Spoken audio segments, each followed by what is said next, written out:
Subscribe చేసేటప్పుడు పక్కనే ఉన్న గంట సింబల్ ను నొక్కి యాక్టివేట్ చేసుకోండి. ఆల్రెడీ సబ్స్క్రైబ్ చేసిన వాళ్ళు కూడా దయచేసి బెల్ బటన్ ను యాక్టివేట్ చేసుకోండి.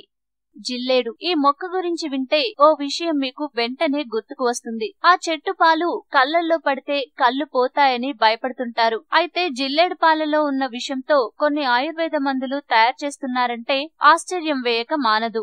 జిల్లేడులో 3 జాతులు ఉన్నాయి. తెల్ల జిల్లేడు, ఎర్ర జిల్లేడు, రాజు జిల్లేడు. తెల్ల జిల్లేడును శ్వేతార్క మూలంగా సంబోధిస్తూ ఇందులో విఘ్నాలు తొలగించే వినాయకుడు నివసిస్తాడని మన పెద్దలు చెప్తుంటారు. ఇంకా తెల్ల జిల్లేడుతో కలిగే లాభాలు తెలుసుకుందాం. శ్వేతం అంటే తెలుపు వర్ణంగా, అర్క అంటే సూర్యుడు అని అర్థం. శ్వేతార్కంను పొందగలిగి ఇంట్లో పూజలు చేయడం వలన మహాగణపతికి పూజలు చేసినట్టు. ఇలా చేయడం వలన ఇంట్లో సిరి సంపదలు, జ్ఞాన సంపద లభిస్తాయి. ఇంట్లో ప్రశాంతంగా లేదని, ఎప్పుడు ఏదో గొడవలు, చికాకులు ఉన్నాయని అనుకున్న వారు ఈ మొక్కను ఇంట్లో పెట్టుకోవడం వలన అంతా మంచే జరుగుతుందని విశ్వాసం. మనం తులసి మొక్కను ఎలా నాటుకుని ఇంట్లో పూజలు చేస్తామో అలాగే ఈ మొక్కను కూడా ఈ విధంగా చేయవచ్చు. జిల్లేడు మొక్కలు ఎక్కువగా ఉన్న ఇళ్లలో పంటలు బాగా పండుతాయని, దరిద్రం తొలగిపోతుందని నమ్మకం.